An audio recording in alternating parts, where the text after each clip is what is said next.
Nous imaginons souvent que le moment de changer apparaît lorsqu'une situation devient insupportable, lorsqu'un travail nous épuise par exemple, lorsqu'une relation se dégrade, lorsqu'un projet échoue ou lorsqu'une crise nous oblige à réagir. Autrement dit, nous avons tendance à croire que le changement commence lorsque quelque chose va mal. Et pourtant, lorsque l'on observe les trajectoires humaines avec un peu de recul, une réalité plus subtile apparaît. Les changements les plus importants ne commencent pas toujours dans la souffrance.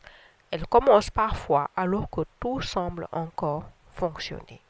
Le travail continue, les habitudes sont en place, les responsabilités sont assumées, la vie paraît stable. Rien ne semble exiger des décisions immédiates, mais intérieurement, quelque chose commence déjà à se déplacer. Une envie différente apparaît. Une aspiration nouvelle commence à émerger. Une direction autrefois satisfaisante semble progressivement perdre sa résonance. Et c'est précisément ce qui rend ces moments si difficiles à identifier. Car lorsqu'une situation devient clairement intenable, la décision paraît souvent évidente. Mais lorsque tout fonctionne encore, comment savoir si l'on doit continuer? Comment distinguer une simple période de doute d'un véritable besoin de changement? Comment reconnaître le moment où une trajectoire commence à ne plus nous correspondre? Et surtout, à partir de quand devient-il plus coûteux de rester que de bouger? C'est ce que nous allons explorer aujourd'hui.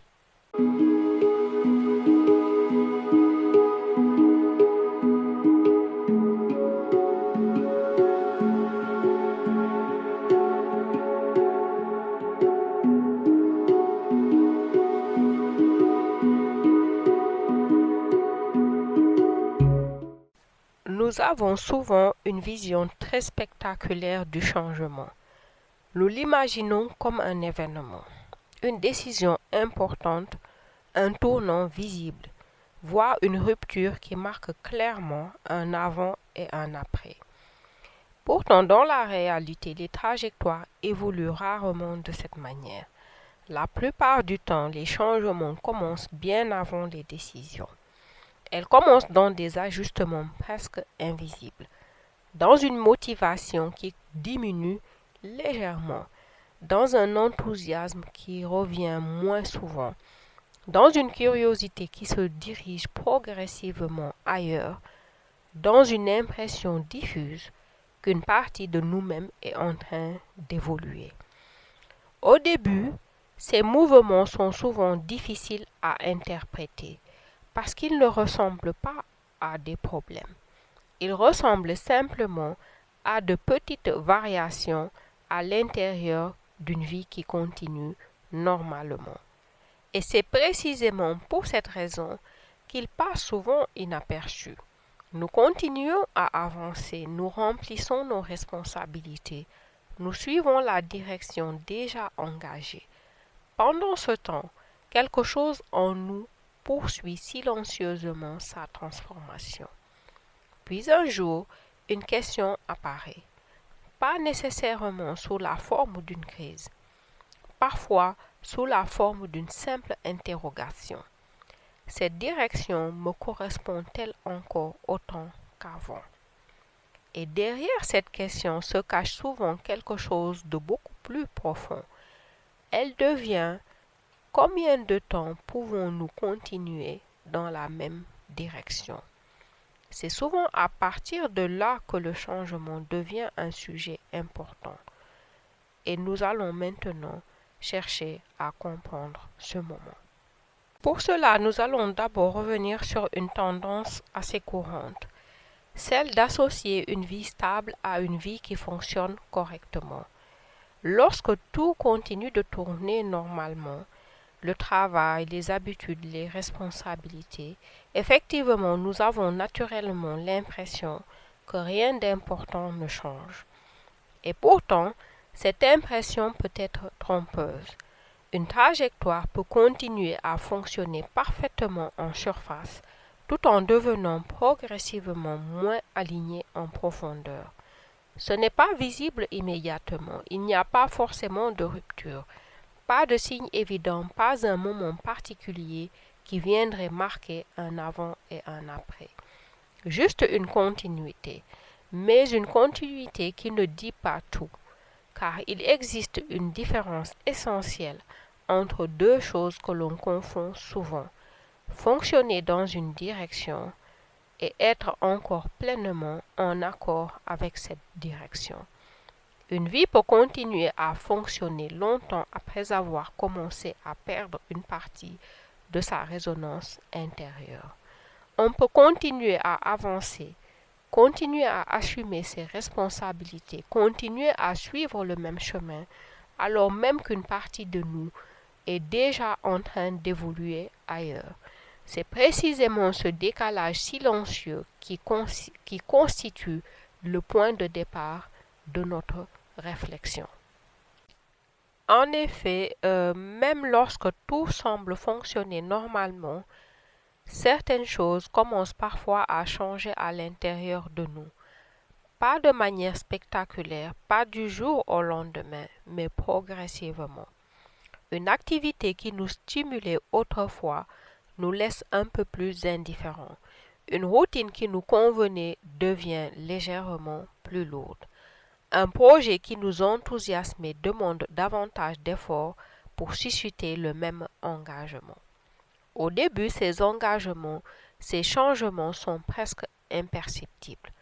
Ils ressemblent à de simples variations d'humeur, à de la fatigue, à une période passagère. Et pourtant, ils peuvent parfois signaler quelque chose de plus profond, car ce n'est pas toujours la situation qui change en premier. Parfois, c'est la personne. Nos expériences nous transforment, nos priorités évoluent, notre manière de regarder le monde se modifie.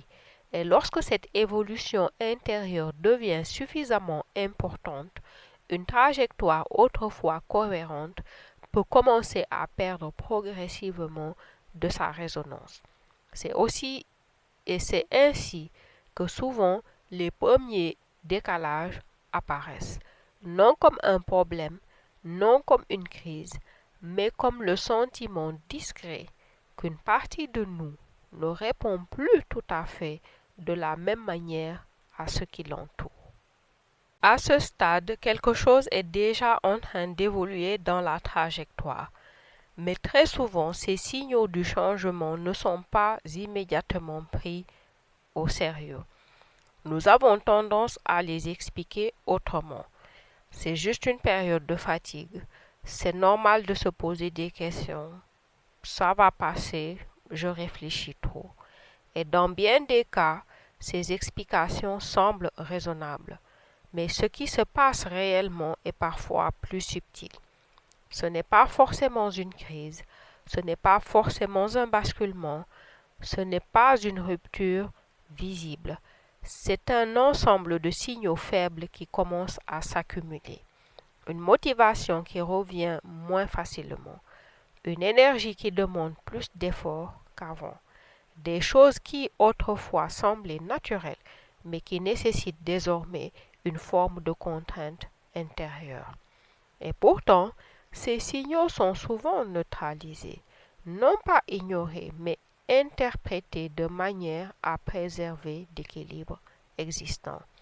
Parce qu'accepter leur signification impliquerait déjà de reconnaître que quelque chose est en train de changer.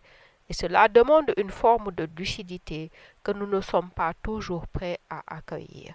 Alors nous restons dans une zone intermédiaire entre perception et explication, entre ressenti et rationalisation. Et c'est précisément dans cette zone que les trajectoires commencent souvent à se transformer sans que cela soit encore clairement visible. car plus ces signaux s'accumulent, plus la tension commence progressivement à apparaître entre la direction que nous suivons encore et celle qui cherche déjà à émerger. Et c'est cette tension que nous allons explorer maintenant. Pour cela, il nous faut démarrer du moment où quelque chose commence à changer dans notre rapport à la trajectoire que nous suivons. Rien n'a encore changé à l'extérieur. La vie continue, les habitudes sont toujours là, les responsabilités également. Et pourtant, intérieurement, une tension commence à apparaître. Une partie de nous continue à avancer dans la direction déjà engagée, pendant qu'une autre commence à regarder ailleurs. Peut-être connaissez-vous déjà cette sensation.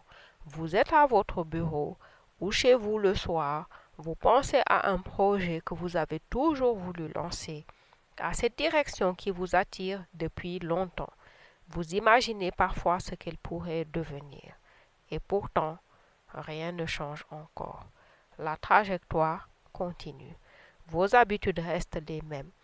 Vos journées s'enchaînent exactement comme avant. Ce n'est pas encore une décision, ce n'est pas encore un projet, ce n'est même parfois même pas une idée clairement formulée. C'est simplement le sentiment que notre possibilité cherche progressivement à prendre sa place. Pendant un temps, ces deux mouvements vont coexister. L'ancienne trajectoire continue de fonctionner. La nouvelle n'existe pas encore vraiment. Et c'est précisément cette coexistence qui crée la tension. Car une partie de nous cherche à préserver ce qui existe déjà, tandis qu'une autre commence à percevoir ce qui pourrait exister autrement. À partir de ce moment-là, quelque chose devient difficile à ignorer. La question n'est plus seulement suis-je satisfait de ma situation actuelle? Elle devient cette direction correspond-elle encore à la personne que je suis en train de devenir? Et plus cette question revient, plus la tension grandit, car les deux trajectoires commencent désormais à cohabiter dans le même espace intérieur.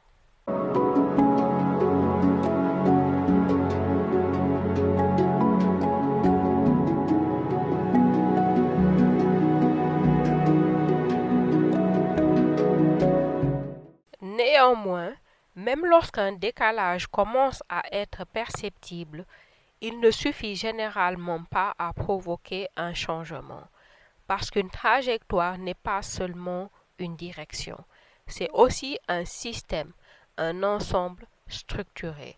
Voyez-vous, petit à petit, une vie s'organise en réalité autour d'un équilibre. Des habitudes se mettent en place, des responsabilités s'ajoutent, des engagements se construisent, une identité se stabilise. Et tout cela forme un système cohérent, même s'il n'est plus parfaitement aligné. C'est pour cela que rester devient souvent la décision la plus simple à court terme. Non pas parce que tout va bien, mais parce que tout est déjà en place. Changer de direction ne signifie jamais seulement changer de choix. Cela implique donc souvent de réorganiser plusieurs dimensions en même temps. Son quotidien, ses relations, ses repères, parfois même la manière dont on se définit soi-même. Et ce coût est très concret. Cela a un coût et ce coût est très concret. Il ne s'agit pas seulement de quitter quelque chose. Il s'agit souvent de reconstruire aussi une partie de son équilibre. Alors même lorsque quelque chose ne correspond plus totalement, le système existant continue de tirer dans sa propre direction. Les habitudes reprennent assez facilement, les obligations vont s'imposer, l'environnement va maintenir une forme de continuité et progressivement on va rester dans la situation. non pas par absence de lucidité, mais parce que la structure elle-même pousse et force à la continuité. C'est ainsi que des trajectoires peuvent continuer pendant des années, même après avoir commencé à perdre leur alignement intérieur. Non parce qu'elles sont encore pleinement désirées par la personne, mais parce que tout ce qui les soutient continue de fonctionner. C'est ce qui fait que le changement de direction n'apparaît presque jamais sous la forme d'une décision soudaine. Il apparaît plutôt à un moment très particulier où quelque chose ne peut plus être maintenu de la même manière qu'avant. Ce n'est pas toujours spectaculaire, ce n'est pas toujours conscient immédiatement, mais intérieurement un basculement s'opère. La trajectoire précédente demande de plus en plus d'efforts pour être tenue. Ce qui était naturellement tenable, ce qui était naturel devient progressivement coûteux. Ce qui semblait évident devient plus difficile à justifier intérieurement. Et en parallèle, une autre direction commence à apparaître, non pas comme une certitude, mais comme une possibilité qui devient de plus en plus difficile à ignorer. À ce moment-là, quelque chose change profondément dans la logique interne. Ce n'est plus seulement une question de faut-il changer, c'est devenu une question de maintien, c'est-à-dire combien de temps est-il encore possible de continuer exactement comme avant. Et c'est souvent ici que la bascule réelle se produit. Pas parce que toutes les peurs disparaissent, pas parce que tout est devenu clair, mais parce que l'ancien équilibre demande désormais plus d'énergie que le mouvement vers un nouvel équilibre. Et dans ce moment précis, quelque chose devient évident pour la personne. On ne change pas toujours parce qu'on a compris. On ne change pas toujours parce qu'on est prêt. On change la plupart du temps lorsque continuer devient beaucoup plus coûteux que changer. Maintenant, il nous faut introduire une distinction importante. Comprendre qu'une trajectoire est en train de changer ne signifie pas pour autant qu'il faille immédiatement tout remettre en question, car toutes les envies de changement n'ont pas la même signification. Il arrive parfois qu'une personne ait envie de tout quitter après une semaine particulièrement difficile par exemple, après un conflit, après une déception, après une période de fatigue intense. Dans ces moments-là, ce que nous ressentons est souvent réel. Mais cela ne signifie pas nécessairement qu'une trajectoire entière est devenue inadéquate.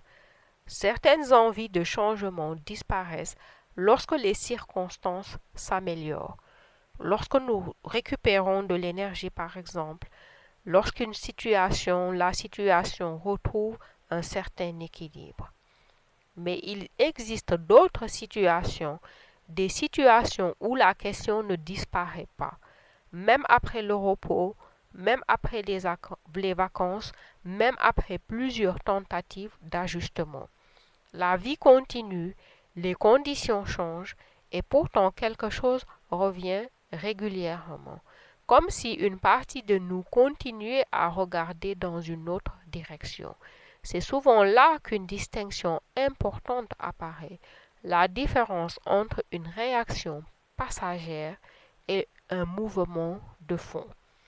À ce moment-là, une question simple peut parfois nous aider à y voir plus clair. Celle-ci, si aucune pression extérieure n'existait, ni le regard des autres, ni les habitudes, ni les contraintes déjà installées, vers quoi serais-je naturellement attiré aujourd'hui? Cette question ne dit pas ce qu'il faut faire. Elle ne dit pas qu'il faut changer, mais elle permet parfois de distinguer une fatigue momentanée d'une direction qui cherche réellement à émerger dans votre vie. La dernière chose qu'il nous faut voir maintenant, c'est que même lorsque ce besoin de changement devient visible, une difficulté demeure. Beaucoup de personnes pensent qu'elles doivent d'abord prendre une décision avant de pouvoir avancer, comme s'il n'existait seulement que deux possibilités: rester exactement où nous sommes ou tout bouleverser d'un coup. Pourtant, les trajectoires humaines évoluent rarement de manière aussi brutale. La plupart du temps, les changements les plus solides commencent par une phase beaucoup plus discrète, une phase d'exploration. Avant de changer de métier, certaines personnes vont commencer à se former. Avant de créer une entreprise, elles vont tester un projet parallèle. Avant de déménager, elles peuvent passer davantage de temps dans un nouvel environnement. Avant de réorganiser leur vie, elles commencent simplement à découvrir ce qui les attire réellement. Autrement dit, la nouvelle trajectoire apparaît souvent avant la décision officielle. Elle commence à exister sous forme d'expérimentation, sous forme d'essai, sous forme de curiosité que l'on accepte enfin d'explorer. Et cette étape joue un rôle essentiel dans notre parcours, car l'incertitude qui accompagne le changement provient souvent d'un manque d'information. Nous imaginons ce qui pourrait arriver, nous projetons des scénarios, nous anticipons des difficultés, mais nous ne savons pas réellement ce que cette autre direction contient. Nous ne savons pas réellement ce qu'il en est pour de vrai. L'exploration donc va permettre justement de réduire cette zone inconnue. Peu à peu, l'hypothèse devient une expérience réelle, une expérience ancrée dans le réel. L'idée devient quelque chose de concret. La possibilité cesse d'être un simple fantasme pour devenir une direction observable, et il se produit alors quelque chose d'intéressant. La question n'est plus: dois-je changer de direction? Une autre question apparaît: après ce que je viens de découvrir, ai-je encore envie de rester exactement au même endroit? Après ce que je viens de découvrir, ai-je encore envie de rester exactement au même endroit? Cette différence est importante car les décisions les plus solides ne naissent pas toujours du courage, elles naissent souvent de la clarté obtenue lorsque nous avons enfin pris le temps d'explorer concrètement ce qui nous appelait depuis longtemps. Et parfois, cette simple exploration suffit déjà à remettre une trajectoire en mouvement, car le véritable changement ne commence pas toujours lorsque nous quittons quelque chose. Il commence souvent lorsque nous cessons d'ignorer une direction qui cherche à émerger. À partir de ce moment-là, la question n'est plus faut-il changer, elle devient qu'est-ce que cette direction est en train de m'apprendre sur la trajectoire que je suis en train de construire.